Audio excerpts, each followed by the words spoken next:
Welcome to the EV Car 2022. New Jones is on tour. Tamara driving with her new muscles. Where are we going, Tam? Today, Slats, we're going to meet KATY Barfield. Great. And she is one of my heroes in the food waste area. Right, okay. So she is going to be reminding us all about the need to keep all of our food scraps from the bin, from the landfill, where they create methane, and get those nutrients back into the soil, where healthy soil, which we feed with those resources, draw carbon out of the atmosphere. You know who loves soil? I do. Stephen Curry, Season 1, Episode 1. Check it out. Season 1, Episode 1, Stephen Curry. So Katie's going to be teaching us about why food waste is such a critical part of the climate change solution. What sort of emissions does it generate, Tamara? If food waste was a country, it would be the third largest emissions generator in the world. That's big country. It's big.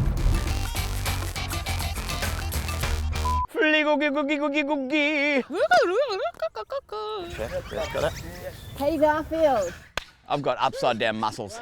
Who are you? I am KATY Barfield. Where are we? What are we doing here? Why are we doing it? We are in the most amazing reserve this morning. The birds are having a field day, and this is Naarm, Melbourne, and we are here to talk about how we're going to end food waste. How does throwing leftovers in the bin contribute to climate change? It is possibly one of the worst things we can do in our homes because it is the third biggest lever we can pull to stop climate change. When you put food waste into plastic and then you put that plastic into landfill, there is no oxygen and it cannot break down.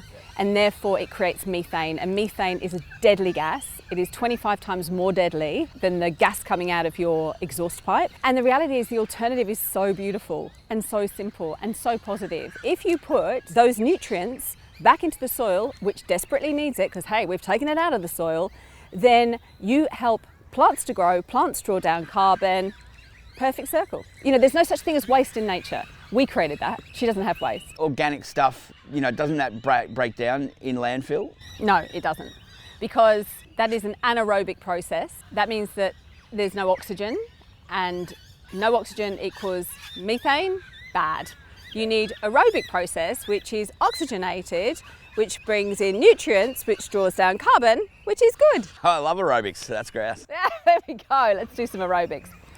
You've been campaigning to eliminate food waste for 15 years. Where are we at? Are we winning? We are getting somewhere. When I first started out all those years ago, I would be lucky to get a couple of PhD students with hangovers rock up, honestly, to hear what I had to say about food waste. And now, you know, I'm being taken over to Dubai to participate in the World Majlis. This is just last month, to talk about bringing together, you know, people from all over the world to come up with solutions to how we tackle this problem at scale. Big business will follow where the public dictate them to go. You know, it is really important what we do as individuals. It makes a massive, massive difference. The tide is changing, it's too slow, it needs to get quicker because we are running out of time. But is big business pulling its weight with eliminating food waste? It's starting to, and I think part of the Australian Food Pact, there are voluntary signatories to that agreement, and I really commend that. So those companies that have stepped forward and said, we're going to lead the way on this, and there are a number of big brands that have said, we're going to voluntarily sign this and we're going to join this commitment, because I think a lot of businesses now are really understanding that it's not only the environmental damage, which is massive, but there is a huge impact on their bottom line. You see, food waste was always seen, the byproducts were always seen as a kind of necessary and unfortunate part of doing business. You know, you make stuff, you waste stuff, it's a shame, boo-hoo, let's keep on making stuff. And now I think what people are seeing is that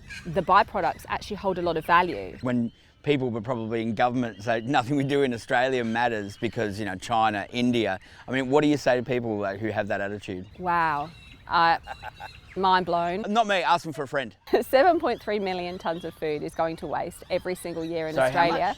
7.3 million tonnes. That is 946 semi-trailers of food going to waste every day. So maybe the person who thinks it doesn't matter would like to stand in front of 946 semi-trailers. We just dump it on them. And dump it on them.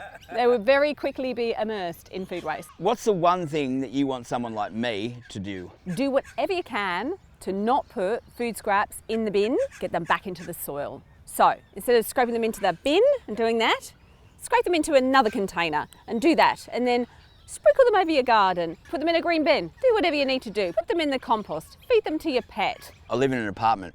what can I be doing? There's always room. Do you have a balcony? Yes, I do, yeah. You do have a balcony, okay. Well, balcony is all you need actually to put a little worm farm on. And that might sound pretty crazy, but it's really easy to keep. You just get some soil from your green space, pop it in your worm farm, stick some worms in there, and then all of your leftovers, whatever they are, you've got veggies, you got eggshell, whatever it is, pop it in your worm farm, chop it up, and they will turn that into amazing fertiliser and a really good quality soil. Australia has a front row seat to climate change. I mean, we see bushfires, floods at the moment. You know, what do you say to people who don't understand that we're in a climate emergency right now? Yes, we're in a front row seat, but so are other countries. Look at America.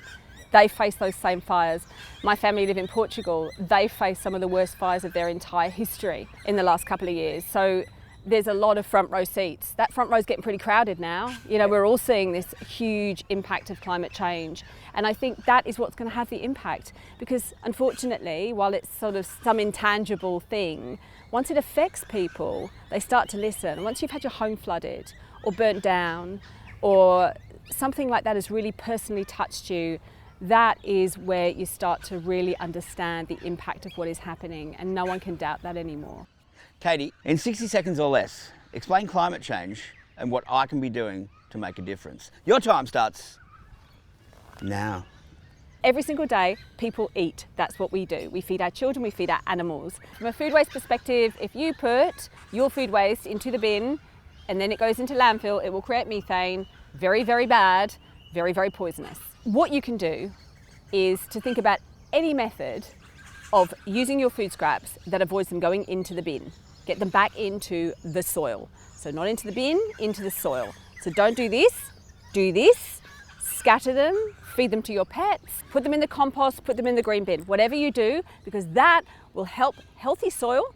Healthy soil draws down carbon from the atmosphere. Very good.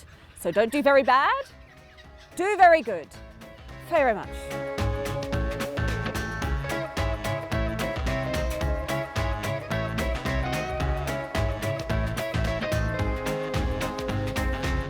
Lads, I had some leftover pasta for dinner. Do you know where it's gone? Oh, God. Oh.